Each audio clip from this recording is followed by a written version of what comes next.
राम राम जी। तो फिर से एक बार स्वागत है आप सभी का। और आज हम जो है फिर दोबारा तय एक नए चैप्टर के संग, वही सुधा मूर्ति जी की बुक है। बुक का नाम है the old man and his God. और आज हम एक तीसरा चैप्टर पढ़ेंगे और तीसरे चैप्टर का जो नाम है उसका नाम है हौरे गुल्लू। तो हौरे गुल्लू चैप्टर का नाम है, तो हम इसकी शुरुआत ऐसे करते हैं कि जो है सुधा मूर्ति कह रही हैं कि जब भी गर्मियों के दिन आते हैं तो उन्हें जो है अपने मतलब गांव की याद आ जा। अब गांव की याद में मतलब कि उन्हें एक कोई जगह है, उस जगह का नाम है हौरे गुल्लू।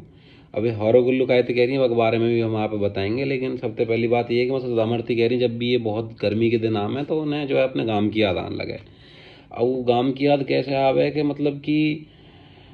गर्मी के दिन होई करे। और जैसे कि हर एक गांव में हम देखे करें कोई एक पेड़ रहे और पेड़ के नीचे कुछ बैठने की जगह रहे और वह बैठने की जगह के नीचे जो है लोग बाग जो है बैठें आराम करें। तो ऐसे ही इनके गांव में एक जगह है, उस जगह पे जो है एक बरगद का पेड़ है जो कि उनके दादाजी ने लगाया है। और वह बरगद के पेड़ के नीचे जो है एक जगह है बैठने की, मतलब कि पत्थर की स्लैब सी बना रखी है और वहाँ पे जो है जनरली लोग बाग बैठे उठें। और या जो बैठने की जगह है आते कहमे है वे हौरे गुल्लू, बरगद के पेड़ के नीचे जो बैठने की जगह आते हौरे गुल्लू कहमे। और यहाँ लोगों को एक ही काम रहे कि जो लोग यहाँ पे आते जाते रहें, मतलब यू मेन रास्ता है गाँव को। और जब भी कोई लोग यहाँ पे आमे जामे तो जब भी उन्हें या गर्मी में टाइम आराम करने को मतलब कि टाइम लगे या फिर उनको मन करेगा वह हमें आराम कर लेना चाहिए, तो वो या हौरे गल्लू पे बैठ के यानी कि जो स्लैब है यहाँ पे बैठ के आराम करें। और यहीं पे एक पानी पीने के लिए इन्होंने एक मिट्टी को मतलब मटका भी रख रखा हो, पॉट रख रखा हो, तो वहाँ में भी लोग जो है पानी पी में। अभी यह चीज़ तो एक स्टोरी सुनाना चाह रही है कि मतलब कि कैसे जो है मतलब कि हौरे गल्लू जो है लोगों की ज़िंदगी में एक बहुत बड़ा रोल निभाव है। अब वो जो है पूरी ज़िंदगी बस यही चीज़ अपने बचपन में यह चीज़ें देखती रही कि वहाँ पे जो है उसके जो दादाजी हैं, वो जो दादाजी हैं उसके जो एक सरकारी रिटायर्ड टीचर हैं और उनको भी पूरे दिन एक ही काम रहे भी जामे और जाके जो है वह हौरे गल्लू पे जाके बैठ जामे और उनको बस कुछ ना कराएं, वो जाके बस पूरे दिन जो है जो लोग जो मुसाफिर जो है वहाँ पे आमे जामे तो वे बस उनसे बात बात करें बैठें और फिर वे चले जाएं। अब सुधा मूर्ति कह रही हैं कि जनरली जब खेल कूदने के बाद थकने के बाद कभी कभार उनका भी मन हो करा बचपन में तो वे भी अपने दादाजी के गेल वहाँ जाके बैठ जाया करें। और अब वे जो है उनकी कहानी में सुने कि वे जो लोग हैं वे दादाजी से क्या बतरा में और दादाजी उनसे क्या कह में। तो वहाँ ने बैठी और सुनी सबरी बात। अब लोग क्या बात कर रहे हैं, जैसे कि कोई बहुत भारी सामान जैसे कि गांव में लकड़ी वकड़ी उठा के लेके आ रहे हैं तो अपनी लकड़ी साइड में रखी, मटका में ठंडा पानी रखो तो ठंडा पानी पियो और जो है वही ठंडे पानी से अपना मुंह धो लियो और जो है बैठ गए जी दादाजी के धोरे। अब कोई कह रहा हो मास्टर साहब, जैसे गांव में कहते करें जी मास्टर साहब मास्टर जी आज तो बहुत गर्मी है और ऐसी गर्मी तो हमने पहले कभी भी ना देखी। और बताओ मैं कब तक ऐसा सामान ढोऊंगा, मैं तो सोच रहा हूँ मेरे छोरा भी मेरी गेल काम करागो, पर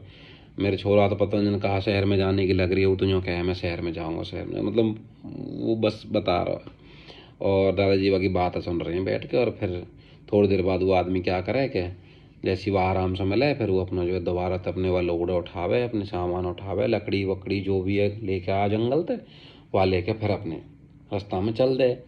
तो सुधा मूर्ति जो है वो अपने बाबा से पूछ रही कि बाबा मतलब कि तुम पूरे दिन क्या बतराओ इनते और ये मतलब कि क्या कर रहे हैं, ये मेरी समझ में ही ना आवे मतलब कि।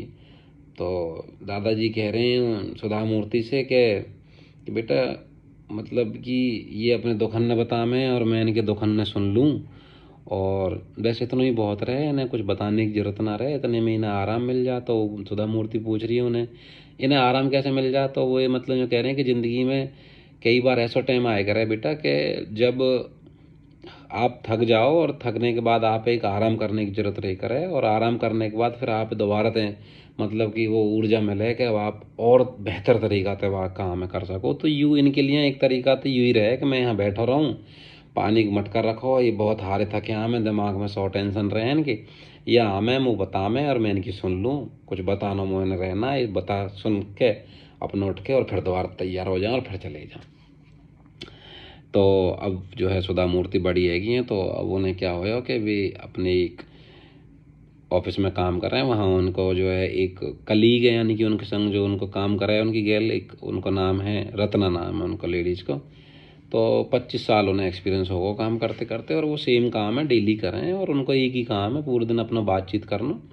और जो है फिर लंच के टाइम में कभी किसी के संग बैठ जाना, कभी किसी के संग बैठ जाना। और सुधा मूर्ति पूरे दिन उन्हें देखती रहे कि यूँ जो है रत्ना क्या कर रहा है, कि मतलब सबके संग बैठे पर पता नहीं इतनी देर क्या बात कर रहे हैं, मेरे समझ में ही ना आवे। तो फिर एक दिन क्या होगा, सुधा मूर्ति जो है वह तो जाके पूछ ही लें कि भाई तुम इतना क्या बतरा लो, मतलब पूरे दिन आपस में, मेरी तो समझ में ही ना आवे, डेली डेली तुम नए नए लोगों से क्या क्या बतरा लो। तो रत्ना जो है हंसे वा की तरफ, और हंस के जो है वा की तरफ स्माइल पास करके कहवे के मैं तो इन तक कुछ कहूँ ना हूँ, यही अपने जो है पूरे दिन के दुख दर्द न मुँह बता दें, और बस फिर ये थोड़ा दोबारा तो रिचार्ज हो जाए और ये चले जाएँ। तो फिर सुधा मूर्ति रत्ना से पूछ रही है कि तो फिर आप इनको क्या सलूशन देती हो, मतलब इन्हें ऐसा क्या सलूशन दे दो जो कि ये दोबारा तो रिचार्ज हो जाए और फिर दोबारा तो अपने काम में लग जाए। तो रत्ना ने बड़ा सिंपल साधारण सा जवाब दिया कि मैं इन्हें कोई समाधान ना बताऊं, मैं बस इनकी बैठ के सुनूं। और सुधा मूर्ति बड़ी हैरान हुई कि सिर्फ सुनने से इन्हें क्या समाधान मिल जाए, क्योंकि सुनने से इन्हें समाधान नहीं मिले, इन सुनने से इन्हें क्या होगा कि एक तो इन्हें मेरे ऊपर भरोसा है, और जब ये अपनी कोई बात मुझे बताती रहें तो इनके अंदर एक भरोसा रहे कि मैं इनकी बात जाके कहीं और ना कहूँगी, या किसी और से हंसी मजाक ना करूँगी, या को मजाक ना उड़ाऊँगी काम या लेके, या ना जो वो बात बताई है अब जो, या कि फैमिली की बात है या जो भी, या ना अपने सीक्रेट बताएं। तो लाइफ इतनी ही है कि मतलब कि आपका जो विश्वास है, आप किसी अपने मन करके कोई बात बता दो और वो बात आपने बता दी, तो वहीं आधे से ज़्यादा समाधान आपकी बात को वहीं हो जाए, क्योंकि एक तरीका तो वो जो बुरी चीज़ रहे आपके अंदर कोई घर ना रहे तो बाहर निकल जाए और कहीं सही जगह पे निकल जाए, आपके अंदर कोई डर भी ना कहीं जो मेरी बात है कहीं और जाके इस्तेमाल करेगा। तो सुधा मूर्ति है अपनी व रत्ना जो उनकी जो कलीग हैं वो की बात सुन के अपने दादाजी याद आ जाए, और फिर वे यूँ कहना है कि मतलब देखो कितनी बड़ी बात है कि समाज में कुछ लोग ऐसे हैं कि जो मतलब कि एक तरीका से मतलब कि बिना दिखाए हुए लोगों की कितनी मदद कर रहे हैं। तो ये एक तरीका की कितनी बड़ी मदद है कि मतलब आप जो है किसी की परेशानी है बैठ के सुन रहे हो, और सिर्फ सुनने से ही वहाँ की परेशानी आधी से ज़्यादा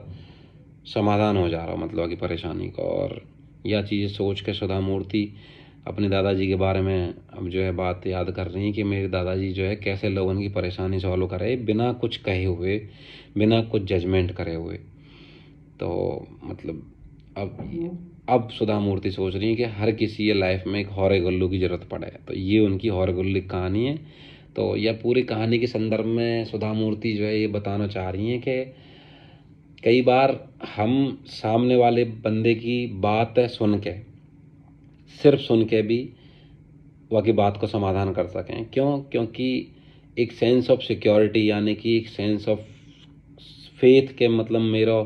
या आदमी के ऊपर भरोसा है कि मैं यह बात कोई बताऊंगा तो यूँ मेरी यह बात कहीं और जाकर ना बताएगा, या फिर या को कहीं ऐसी जगह इस्तेमाल ना कराएगा जहाँ तक मेरा मजाक उड़ाए, या फिर यूँ बात मेरे ऊपर कभी इस्तेमाल करी जाए करे। तो हर किसी अपनी लाइफ में एक हौरे गुल्लू की ज़रूरत रहे, तो हमें कोशिश करनी चाहिए कि मतलब हम किसी के हौरे गुल्लू बने और कोई हमारा भी हौरे गुल्लू बने। तो मतलब कुल मिला के बस कुछ नहीं करना है। अब अगर हम समाज में यारी दोस्ती में कहीं उठ बैठ रहे हैं तो बस सिर्फ सुन लें, वहाँ पे कुछ बताने की कोशिश ना करें। तो यूँ आज की कहानी सार आप जैसी भी लगी हो, अच्छी बुरी तो बताओ, और हमें कुछ और इम्प्रूवमेंट करने की ज़रूरत हो तो बताओ, हम आगे कहते अगली अपनी स्टोरी में जो है वह करेंगे। बाकी बहुत बहुत धन्यवाद,